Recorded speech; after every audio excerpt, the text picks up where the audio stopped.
Breaking tonight, new fallout from a shocking announcement as the Republican once considered the most promising presidential contender announces he is leaving the race for the White House. Welcome to the Kelly File, everyone. I'm Megyn Kelly. Today, Wisconsin Governor Scott Walker, who not long ago was considered the favorite to win the GOP nomination, became the second Republican to leave a crowded 2016 field. And on the way out, he delivered a clear message to the rest of the candidates by taking a direct swipe at businessman Donald Trump. Watch. Sadly, the debate taking place in the Republican Party today is not focused on that optimistic view of America. Instead, it has drifted into personal attacks. To refocus the debate on these types of issues will require leadership. While I was sitting in church yesterday, the pastor's words reminded me that the Bible is full of stories about people who were called to be leaders in unusual ways. Today, I believe that I'm being called to lead by helping to clear the field in this race so that a positive, conservative message can rise to the top of the field. With this in mind, I will suspend my campaign immediately. I encourage other Republican presidential candidates to consider doing the same so that the voters can focus on a limited number of candidates who can offer a positive, conservative alternative to the current frontrunner. This is fundamentally important to the future of the party and, more importantly, to the future of our country. Well, it was just 2 months ago that Governor Walker appeared poised to do very well in Iowa, the first contest in the nation. His national numbers were near the top two. But after two lackluster debate performances, a new national poll out this morning showed an almost complete collapse of a campaign once expected to challenge the top tier. Joining us now on this and more tonight, presidential contenders Governor Mike Huckabee and Governor Chris Christie, plus Fox News contributor Mark Thiessen and host of Media Buzz Howie Kurtz. Mark and Howie, we go to you first. Mark, your reaction, you as somebody who helped Governor Walker write a book not long ago and know him fairly well.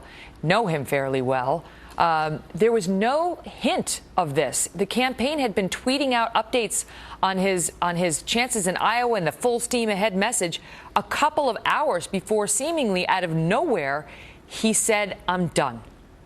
Yeah, I'm shocked, but I'm not surprised. This is the Scott Walker I know. I mean, first of all, I'm just a huge admirer of Scott Walker, as you know. I wrote a book with him, got to know his family. I spent a lot of time in Wisconsin, and this is a guy who stood up to 100,000 union protesters and didn't flinch. He's a fundamentally good, compassionate guy. But he didn't have to get out today. The fact is he could very easily have slimmed down his campaign, focused in on Iowa, waited for a moment to reemerge. John McCain did that with some success in 2007.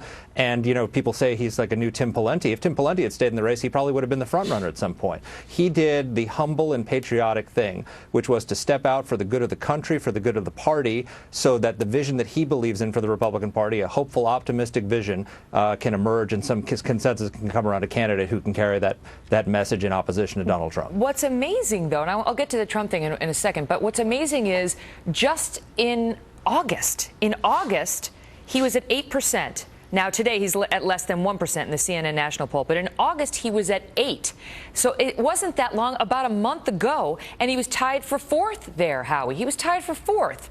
I mean, to say at this point in the race there's no coming back, even in the face of that CNN poll? Well, Scott Walker, in my view, is a charisma challenge candidate, perfectly competent governor, but kind of a bland and boring guy who had trouble hitting major league pitching. And he found himself competing in a trumped-up environment. So by the end of his campaign, here's a kind of a soft-spoken Midwesterner. He would be shouting at crowds, "I am unintimidated," and even musing about building a wall along the Canadian border. It wasn't really him. He was trying to tap into the anger that propelled Donald Trump to the top of the heap, and it wasn't working. How about those comments on his way out, Mark? That's two of the GOP field, Rick Perry, well-respected former governor of Texas, and now Governor Scott Walker, on their way out, taking direct aim at Donald Trump. Is it fair?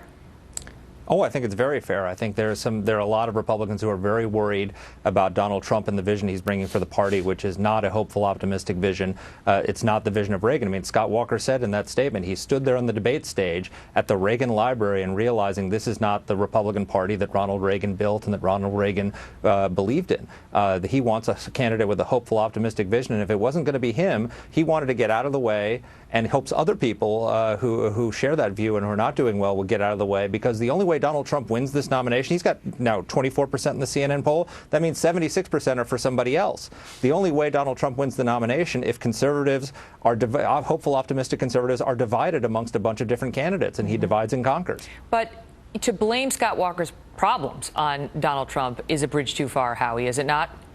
I think so. I watched a series of interviews with Scott Walker. First, he kind of ducked a bunch of questions, and then he blamed the media gotcha game. Partially true, but a candidate has to be able to handle all questions. Then he suddenly seemed indecisive. I mean, this guy, governor of Wisconsin, took 3 different positions on birthright citizenship, an issue pushed by Trump, in 7 days. So it's not all Trump. I've never seen Megyn, a presidential candidate, drop out and then urge others to do so. I think, though, we have to keep this in mind. A lot of these guys in the low single digits, they could keep going. You don't need that much money. You get on the debate stage. But he has a day job. He has a state to run. And I think that by bowing out now with dignity, he avoids a situation where perhaps he becomes a little bit of a laughingstock in the campaign and it hurts him at home. All right. So I think it was a wise move. Who benefits? Mark, I ask you, who benefits? Because let's talk about the latest poll. The CNN poll that came out today shows Trump is still leading the pack at 24%. However, it's a significant fall for him from where he was of, I think, 8 points. Fiorina jumps up from 3% to 15%. Carson falls, I think, 5%. He was at 19. And Walker didn't have many percentages to give.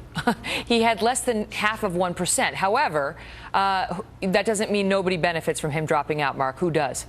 Well, I think, first of all, he does have a lot to give in the sense that, first, I think you'll see in subsequent polls that come out that he was probably not at less than 1%. He's probably in the 2, 3, 4%. But he also has donors who are backing him, and he has a great operation in Iowa.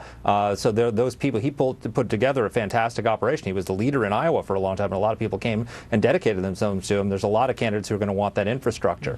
So I think there's an opportunity for a lot of people to benefit. I think Marco Rubio probably benefits the most because he's one candidate out there who has this hopeful, optimistic vision of America, and so I think he's going to make a big play for Walker's donors and his infrastructure and his supporters. We're going to talk about what happened to Trump and Fiorina in that latest poll. Donald Trump has a very different sounding message tonight in the wake of that poll, which we'll discuss next. Guys, thank you both so much.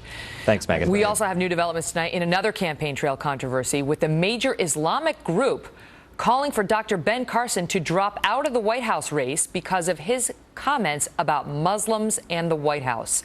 James Rosen has the fallout, and then Chris Stirewalt is here on how Dr. Carson's political enemies may pounce. And Donald Trump breaking his silence after critics attacked him for what he didn't say at a rally last week. Plus, President Obama is under fire for the guests he has invited to greet Pope Francis at the White House.